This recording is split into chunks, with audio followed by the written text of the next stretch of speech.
Yo, what is going on, Headliner Nation? Welcome in to wide receivers for week 11. And we've got some big name guys that are dealing with injuries. They might be back very soon, or they might be playing through something, but we need to make sure our teams are reinforced because we've got 4 teams on a bye this week, 6 teams on a bye next week, and the playoffs are just around the corner. And we've got some stud wide receivers playing on Thursday Night Football. Maybe they won't have a performance like Ja'Marr Chase last week, but fantasy-wise, they should be more than solid. I think it's largely overlooked how well Terry McLaurin is playing this year. Since week 2, he has been a wide receiver 2 at least every single week, and he's the wide receiver 5 on the season. Now, the only concern that I have for Terry McLaurin right now is that he's really big play dependent. A lot of the fantasy points that he is putting up right now are coming from touchdowns or big plays. The target share isn't exactly what I would like a top 5 wide receiver to have,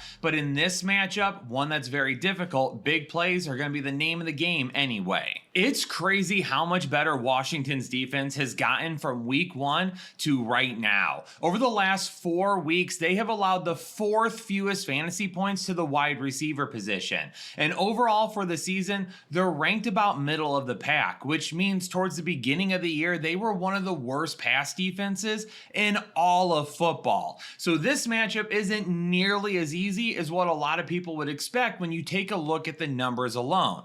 But Washington is still allowing the 4th most receiving touchdowns to wide receivers. AJ Brown is absolutely the wide receiver 1. He's going to see the most targets and he's going to have the most touchdown potential in this matchup. But Devontae Smith's value is all based on whether or not Washington keeps this close. If this game is close for a majority of the game and Philadelphia has to continue to pass it, then Devontae Smith has more upside. But unfortunately, if Washington falls behind early and then Philadelphia relies on Saquon Barkley to just run the football, that's where he loses a ton of potential. For as dysfunctional as the Chicago offense has been lately, the defense continues to be very solid, and right now they're allowing the 2nd fewest fantasy points per game to the wide receiver position.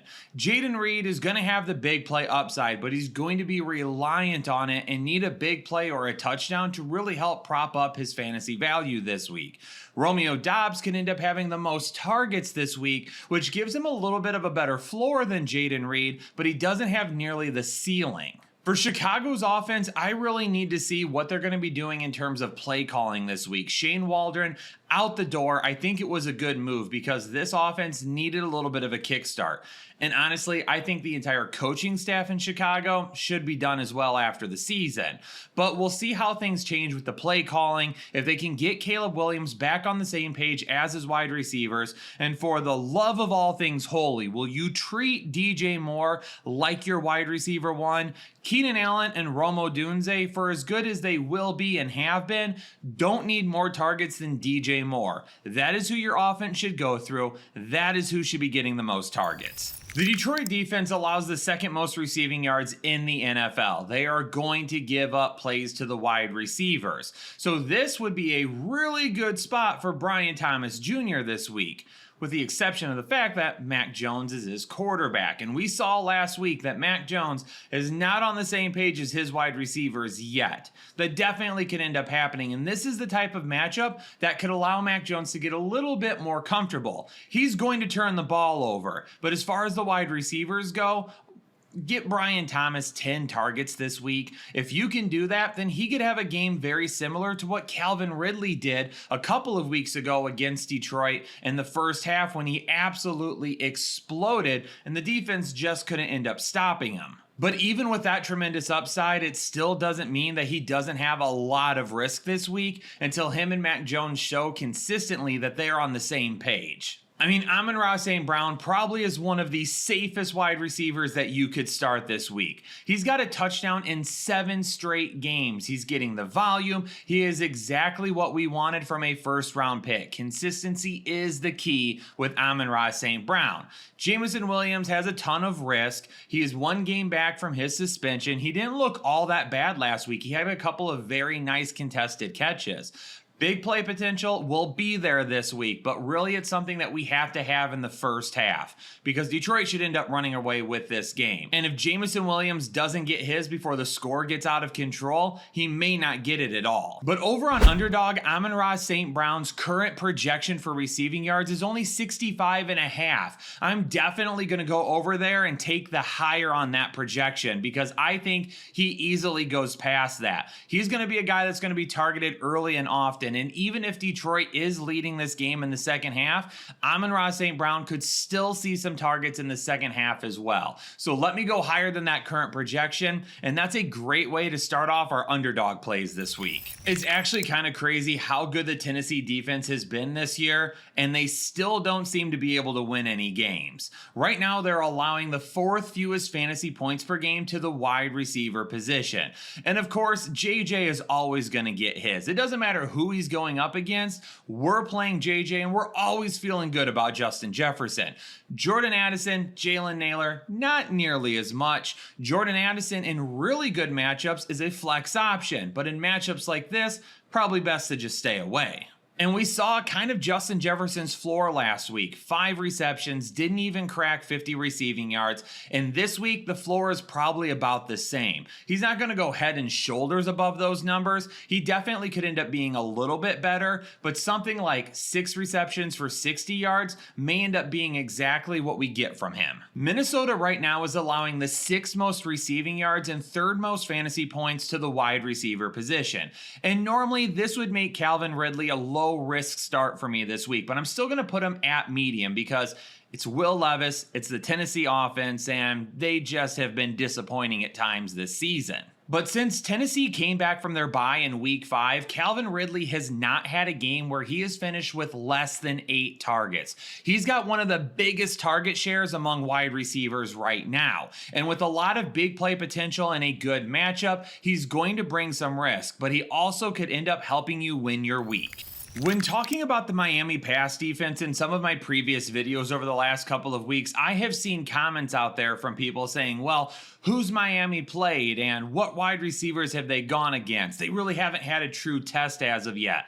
Well, on Monday Night Football, they had that test against Puka Nacua and Cooper Kupp. And while you can only hope to contain those two, that's exactly what they did. The ceiling was not all that high. They got after Matthew Stafford, and they really limited the damage that Nacua and Kupp were able to do to them. Miami's defense is really good, and if their offense can start getting things together more consistently, they definitely could be a team that makes a late season run towards the playoffs here. And so far this season, they have allowed the 2nd fewest touchdowns to the wide receiver position. So for this matchup against Jakobi Meyers, Trey Turner, and this Las Vegas pass offense, I'm just not really feeling too much of a safe floor from any of these guys. Somebody could break loose for a touchdown. Maybe Jakobi Meyers sees 10 plus targets, which really helps his floor, but I don't love the consistencies that may come with this matchup. The risk associated with Jalen Waddle and Tyreek Hill this week going up against Las Vegas really isn't about the matchup. I know when you take a look at the matchup meter down below the names that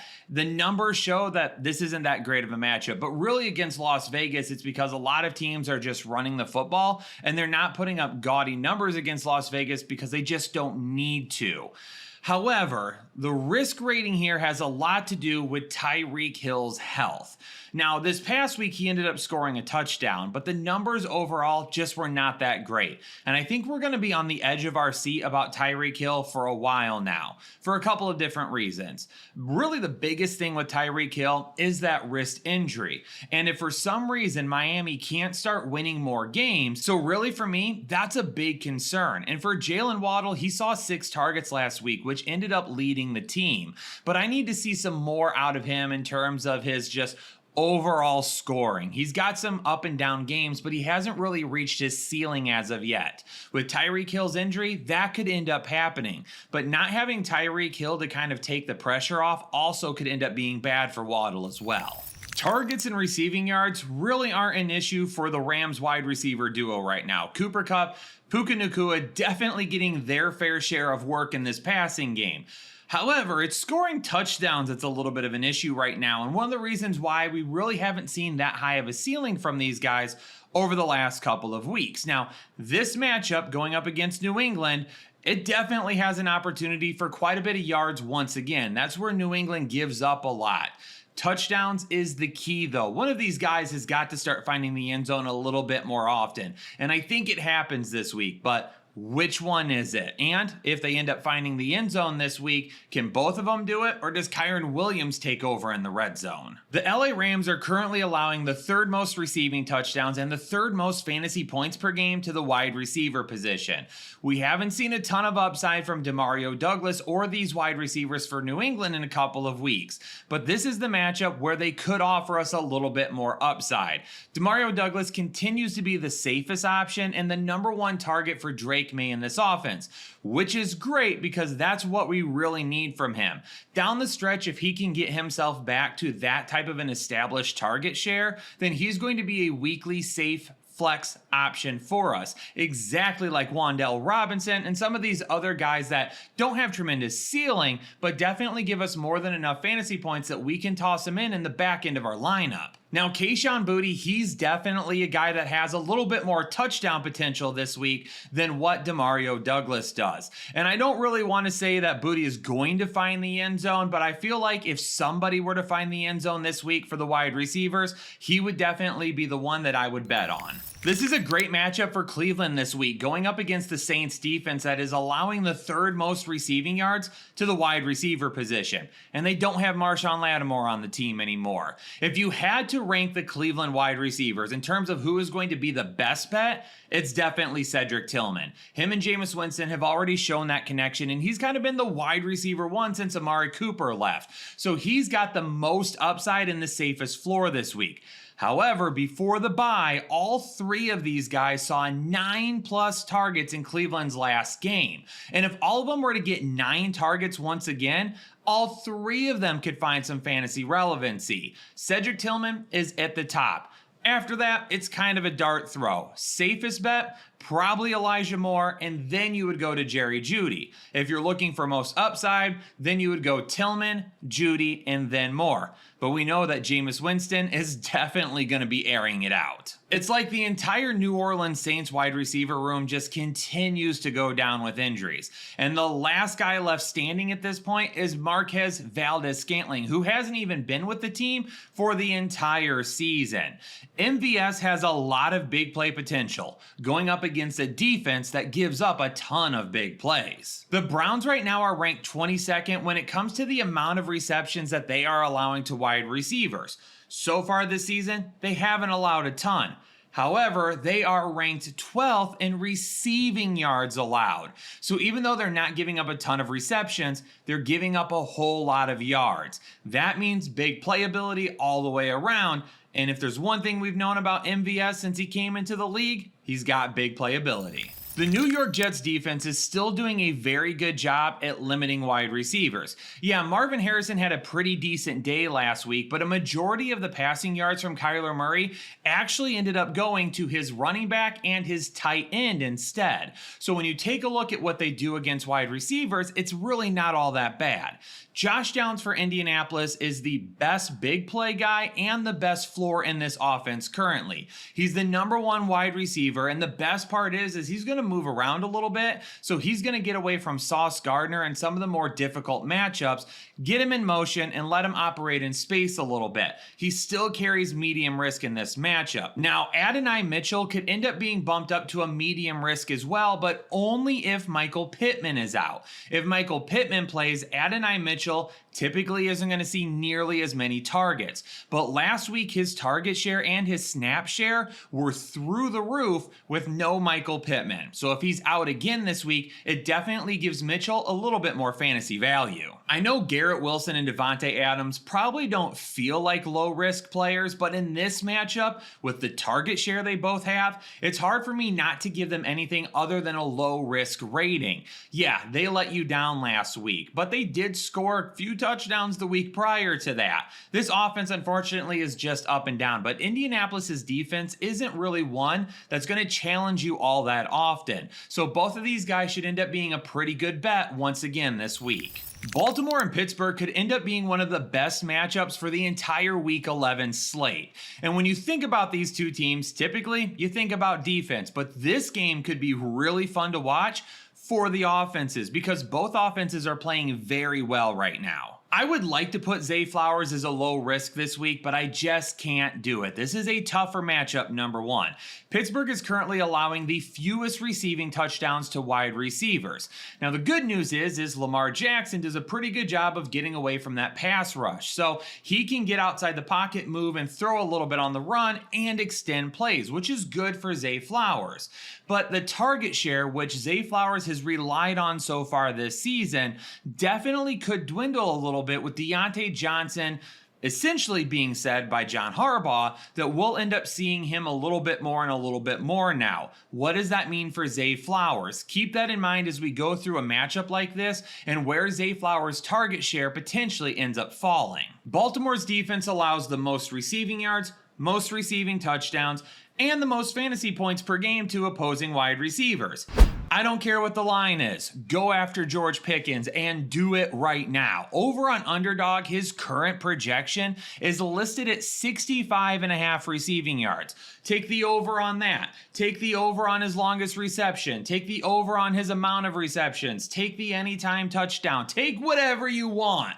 George Pickens is going to be one of the top wide receivers this week. And if he's not, I'm going to have a huge bone to pick with Russell Wilson, the Pittsburgh Steelers, and the play calling come Monday morning. You ever walk into a room and something just feels up? Something doesn't feel right. You look at the situation and you're like, this is a trap. Something's going on here. Well, that's how I felt looking at the Atlanta and Denver matchup. This game feels like a trap to me for the Atlanta offense because who ends up showing up? First off, the game's in Denver, so I think that really helps the Denver defense and has a negative effect on Atlanta's offense. But there's been games this season where it didn't seem like Atlanta's offense would be all that great, and they absolutely balled out. In this matchup, that's one of them because Denver's defense is fantastic. They're one of the best defenses in all of football right now, and they absolutely could end up shutting Atlanta down. Any Atlanta player that you start this week could end up being a huge disappointment, but I also feel like they could end up having a big day as well. So just keep that in mind that all of these guys are like a medium risk because I do think they could have a really good day, but I think there's a lot of potential for them to have a day that just doesn't help your fantasy lineup. I do really like Courtland Sutton this week going up against Atlanta though. I think it's going to be a competitive game regardless of whether or not Atlanta's offense is all that consistent or if they give us a shaky performance. I don't really trust that Denver is just going to run away with this game regardless of what happens. However, the Atlanta Falcons have allowed the second most receiving touchdowns to wide receivers this season. And Courtland Sutton has some very nice big play potential in this game. So the anytime touchdown is exactly what I'm going to be taking over on Underdog as part of my lineup. The biggest question mark that we'll be watching throughout this week for the Seattle Seahawks is DK Metcalf. As of this recording, he had not practiced yet. However, Mike Macdonald said that he did anticipate him practicing on Wednesday and felt like he was optimistic that Metcalf would be able to go on Sunday coming out of the bye. So we'll continue to keep an eye on that because we were also told Nico Collins was good to go last week. And we see how that turned out. Now, Jackson Smith-Njigba is coming off of a huge game where he was the wide receiver one back in week 9. However, that was only the second time all season that he finished inside the top 24 wide receivers. And it was only the third time all season that he finished inside the top 36. So when you take a look at his potential, he is still going to be risky. But in this matchup, it all depends on what happens with DK Metcalf. If Metcalf plays, he's probably still going to be a medium risk for me, and JSN will stay medium as well, while Tyler Lockett will move to a high risk. If for some reason DK Metcalf doesn't end up playing, then Tyler Lockett and JSN will both be a medium risk, while I like JSN just a little bit more. Compared to the other wide receivers last week, Deebo Samuel didn't have a whole lot of upside, but that's okay because when we look at Deebo Samuel, we're looking at his floor anyway. We know that George Kittle is going to be the main target target right now and probably the main pass catcher, regardless of who is healthy and who is not. Jauan Jennings after that is probably the next safest option, but to me has a little bit more upside than what Deebo does. And Ricky Pearsall is going to be nothing but upside. It was really a huge 40-yard touchdown last week that made his fantasy day. Now, he saw 6 targets, which is good, but if he's going to be big play dependent, that's going to make him risky week in and week out. So take a look at Deebo. Take a look at Jauan Jennings. Both of these guys, very good floors, with Jennings having a little bit more upside than what Deebo does. And if you're shooting for the moon, then it's Pearsall at that point. This will be the second time that DeAndre Hopkins has faced off against the Buffalo Bills this season. And the last time he played them, he caught his only target for -1 yards. Now, that was a completely different team that he was on back then. Now he's with Kansas City and things could be a whole lot different. But that doesn't mean Buffalo still isn't very good at defending the pass. Right now, allowing the 6th fewest fantasy points per game to the wide receiver position. Now, since coming over to Kansas City, DeAndre Hopkins is looking, I wouldn't say like his former self, but he's definitely looking much better than he did while he was trying to figure out the mess that was the Tennessee Titans offense earlier in the year. I mean, 2 weeks ago against Tampa Bay, he had 9 targets. He caught all 8 of them and he had 2 touchdowns.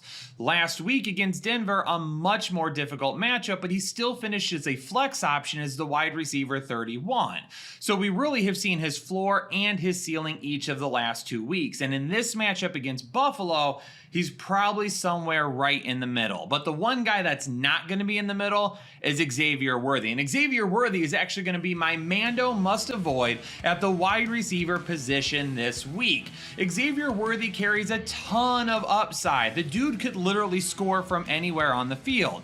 But that's not how he's utilized right now. And even with the addition of DeAndre Hopkins, when everyone was like, well, Xavier Worthy is going to be a guy that doesn't have to deal with cornerback ones anymore and now can kind of take advantage of a lesser matchup, that hasn't even come close to happening. But the numbers have not suggested that since DeAndre Hopkins showed up. In Hopkins' first week with the team, Worthy only had 39 receiving yards. However, he scored a touchdown, which made him the wide receiver 29 on the week. Then the week after that, when DeAndre Hopkins was the wide receiver 4, Xavier Worthy was the wide receiver 156. He scored -1 fantasy points. And then last week, he had 4 targets, but he was only able to turn that into the wide receiver 82 performance on the week. It's just not worth the risk right now. Yeah, you could end up getting a touchdown or a big play from Xavier Worthy, but this isn't the matchup to look for that. Now, by listing Xavier Worthy as my must avoid this week, hopefully I'm saving you a big sweat at the end of the day on Sunday.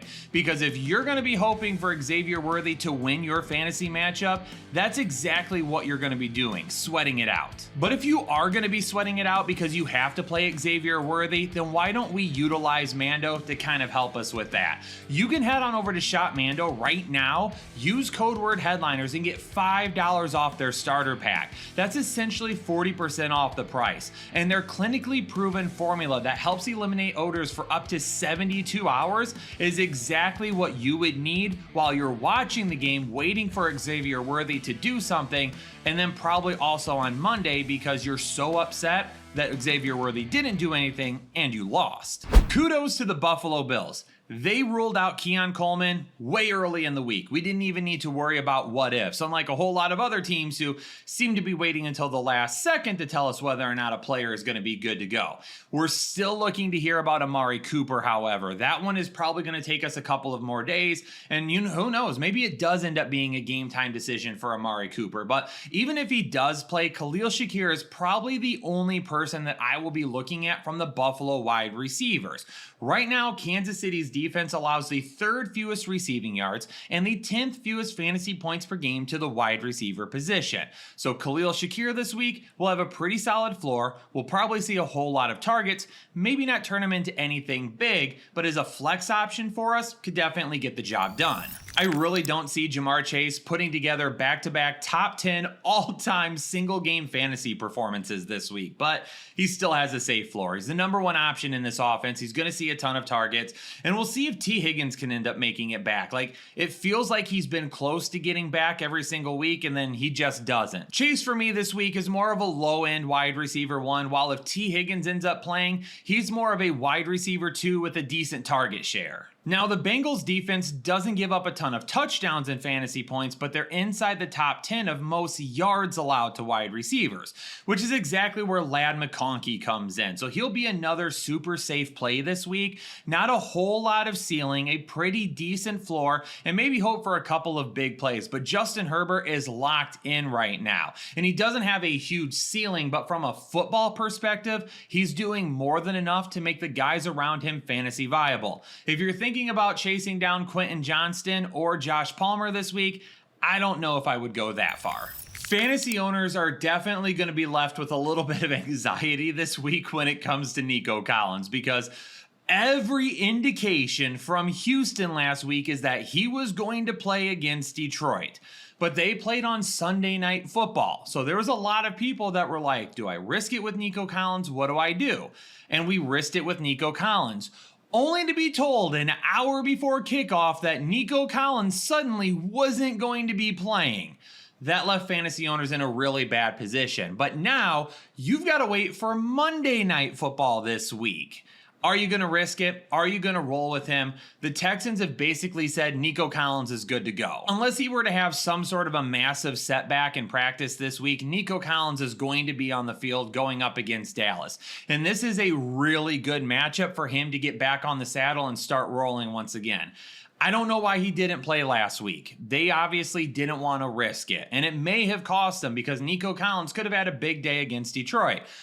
But for my Lions, I'll go ahead and take that, and I'll let him have the big day against the Dallas Cowboys this week, where Tank Dell, he drops back to being a medium risk because even when it's just been him, he's still not seeing the big type of plays that we would like. With Cooper Rush, CeeDee Lamb pretty much needs to see about 8+ targets because the big plays that he gets with Dak Prescott probably are not going to be there. CeeDee Lamb starts dropping into more of the wide receiver 2 category with low-end wide receiver 1 upside if he can score a touchdown. And if it hadn't been for that damn sun, he probably would have scored a touchdown last week. So I'm not going to take away from him the fact that he still has wide receiver 1 potential. But just know if you're playing CeeDee Lamb, it is going to bring a little bit of risk with it. Unfortunately, with Cooper Rush, nothing is going to be guaranteed. I'm not trying to trade him, and I'm not keeping him out of my lineup. You better have 3 solid wide receiver 1s to even consider benching CeeDee Lamb. So if you come into the live stream this week or you ask me in the comments if you should be playing CeeDee Lamb, unless you bring me 3 wide receiver 1s that you can play over him, I'm still going to say let's risk it and play one of the best wide receivers in all of football, regardless of his quarterback. Well, Headliner Nation, there you have it. Week 11, all of the start and sit analysis for the wide receiver position is now in the books. Make sure you hit that like button for me. Make sure you subscribe to the channel if you are new here and turn on the bell notification so anytime we drop new content or go live, you'll know about it right away. But for now, Headliner Nation, stay safe and healthy, and I'll catch you all on the next episode of the Fantasy Headliners.